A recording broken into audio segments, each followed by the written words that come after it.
എല്ലാവർക്കും നമ്മുടെ പുതിയ വീഡിയോയിലേക്ക് സ്വാഗതം. ഇന്നത്തെ വീഡിയോ എന്ന് പറയുന്നത് DLED 2025 അഡ്മിഷൻ ജനറൽ വിഭാഗത്തിൻ്റെയും ലാംഗ്വേജ് വിഭാഗത്തിൻ്റെയും സംബന്ധിച്ചിട്ടുള്ളതാണ്. ചാനൽ ആദ്യമായിട്ട് കാണുന്നവരാണെങ്കിൽ ലൈക്ക്, ഷെയർ, സബ്സ്ക്രൈബ്. നമുക്ക് വീഡിയോയിലോട്ട് കിടക്കാം. DLED ജനറൽ വിഭാഗം, ലാംഗ്വേജ് വിഭാഗം ഇവ സംബന്ധിച്ചിട്ടുള്ള അഡ്മിഷനുമായി ബന്ധപ്പെട്ട ഒരു വീഡിയോ ആണെന്ന് ഞാൻ നേരത്തെ അറിയിച്ചിരുന്നു. നിലവിൽ +2 റിസൾട്ട് വന്നു കഴിഞ്ഞു. എല്ലാ യൂണിവേഴ്സിറ്റികളിലും, അതായത് കേരളത്തിലെ എല്ലാ യൂണിവേഴ്സിറ്റികളിലും ഡിഗ്രിക്കുള്ള അപേക്ഷ ക്ഷണിച്ചിട്ടുണ്ട്. നേഴ്സിംഗ്, പാരാമെഡിക്കൽ തുടങ്ങിയ വിഭാഗങ്ങളിലുള്ള അപേക്ഷകളും ക്ഷണിച്ചിട്ടുണ്ട്. ഇനി എല്ലാവരും കാത്തിരിക്കുന്ന ഒരു വിഭാഗം എന്ന് പറഞ്ഞു കഴിഞ്ഞാൽ DLED ആണ്. DLED എന്ന് പറഞ്ഞാൽ ഡിപ്ലോമ ഇൻ എലമെൻ്ററി എഡ്യൂക്കേഷൻ ആണ് DLEDൻ്റെ എക്സ്പാൻഷൻ എന്ന് പറയുന്നത്.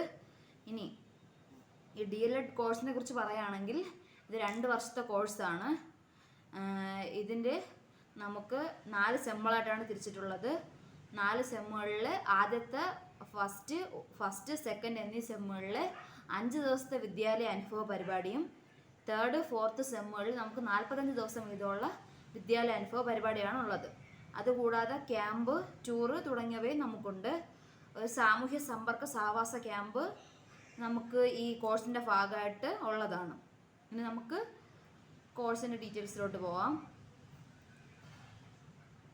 എല്ലാവർക്കും, അതായത് ഈ DLED എടുക്കാൻ അല്ലെങ്കിൽ TTC എടുക്കാൻ താല്പര്യരായിരിക്കുന്ന കുട്ടികൾക്ക് ഈ ജനറൽ DLED എന്താണെന്നും ലാംഗ്വേജ് DLED എന്താണെന്നൊക്കെ ഉള്ള സംശയം ഉണ്ടാകും. അപ്പോൾ ആ സംശയങ്ങൾക്കുള്ള ഒരു വിരാമമാണിത്. +2 കഴിഞ്ഞ വിദ്യാർത്ഥികൾക്കാണ് പ്രധാനമായിട്ട് ഈ കോഴ്സ് എടുക്കാൻ വേണ്ടി പറ്റുന്നത്. അതിപ്പം സയൻസ് ആയാലും ഹ്യൂമാനിറ്റീസ് ആയാലും കൊമേഴ്സ് ആയിരുന്നാലും ഈ കോഴ്സ് എടുക്കാവുന്നതാണ്. പിന്നെ അതായത് ഇത് ജനറൽ വിഭാഗം DLEDനാണ് ഈ 4 സബ്ജക്റ്റും.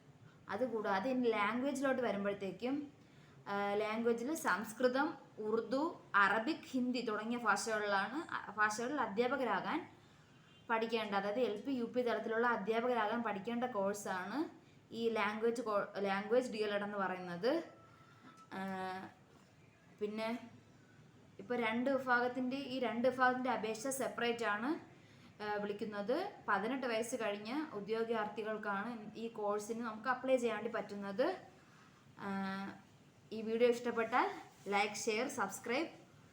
ഇനി ഇതുമായിട്ട് DLED സംബന്ധിച്ച അപ്ഡേഷൻസിന് വേണ്ടി നമ്മുടെ ചാനൽ സബ്സ്ക്രൈബ് ചെയ്യുക.